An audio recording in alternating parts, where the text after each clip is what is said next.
Alright guys, second one. I'm not going to do anything funny this time. I'm just going to have a wee moan about this thing about Jimmy Carr that's been in the news of late for my second video, so I'll get right political on the second one. It's more so the way Jimmy Carr's been made out to be a scapegoat or whatever it is. He's not paid any tax on, well, he's paid 1% tax. Now, if I had got the opportunity of giving £1 million and says you can either take that £1 million and keep it all to yourself, or you can pay half it to the government. But you don't have to pay half it to the government. You can pay 1% of your £1 million to the government. Totally legal. No repercussions because it's a legal loophole.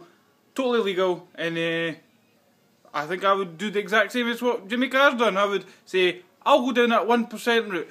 Because at the end of the day, when you look at it, how many times have you heard about people getting their convictions quashed because of legal loopholes? You hear about it fairly regularly. So if he's taking advantage of one of those loopholes and somebody's getting off with it in a court of law, he'll get off with a court of law if he gets taken to court.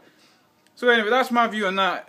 I think everyone would do the same, regardless whether it was for tax or anything. If you take the tax out of it and just say, would you take the £1 million or half £1 million?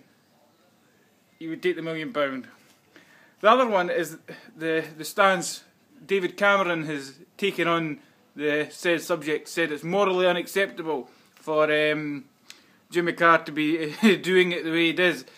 Now, well, one, it's a bit morally unacceptable. Just last week it was out in the news that he left his 8-year-old child in a bar for 15 minutes. So we're not going to. That's slightly off at a tangent, but on a more serious subject of the money side of it, I went back to 2009 when the expenses scandal came about, and it was revealed that he had swindled, or not swindled, but had played within the rules of the parliamentary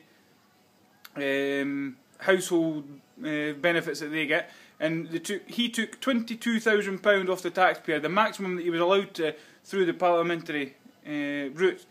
And when he was questioned about it, he came out and says, "Well, I've played by the rules." He says, "I've not done anything illegal." It says illegal. "I've just played by the rules. Inspect me if you want." Now that's the exact same as what Jimmy Carr's done. So he's a bit two-faced and criticising Jimmy Carr when he's done it himself. Also, his dad has put all his money offshore, which is again a way around tax avoidance, totally legal, and David Cameron is the main beneficiary of that. So I think he's just jumping on the bandwagon before thinking about what he's actually got in himself and what's in public knowledge. So that's my view on the whole take. Comment if you want. I know a lot of people will probably disagree with me on that, saying, well, you should pay your tax the same as the rest of us, but if they want everyone to do it, they have to close up the loopholes. But there's always going to be other loopholes come up. It's just unfortunate thing is if you've got that much money, you can afford to get a very, very good accountant to tell you how to do it. So, as I say, comment all you want, like the video, dislike the video, I don't really care, I'm just putting my views out there.